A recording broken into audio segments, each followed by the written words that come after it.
Vous êtes chef d'entreprise et vous êtes peut-être parfois confronté à des situations de harcèlement moral.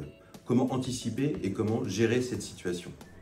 Pour rappel, aucun salarié ne doit subir des agissements répétés de harcèlement moral qui ont pour objet ou pour effet d'altérer sa santé physique ou mentale.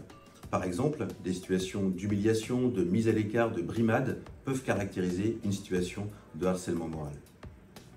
Les risques financiers pour l'entreprise peuvent être très importants. Les troubles psychologiques d'un salarié peuvent être pris en charge au titre des accidents du travail ou de la maladie professionnelle.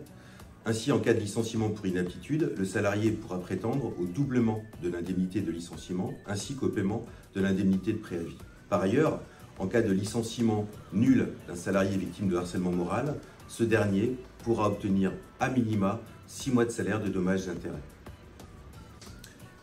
Pour limiter le risque, l'entreprise doit respecter certaines obligations en amont. Le règlement intérieur devra rappeler les dispositions légales en matière de harcèlement moral.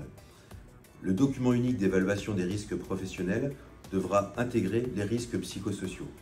Par ailleurs, n'oubliez pas tous les 2 ans d'organiser un entretien professionnel avec vos salariés et de veiller au respect des obligations vis-à-vis de la médecine du travail. Si vous êtes informé d'une suspicion de harcèlement moral, vous avez l'obligation de déclencher une enquête interne, même si les faits ne sont pas établis. Vous pouvez vous faire assister par un avocat qui pourra mener à bien cette enquête interne. Enfin, vous pourrez, le cas échéant, initier une sanction disciplinaire à l'encontre du salarié harceleur.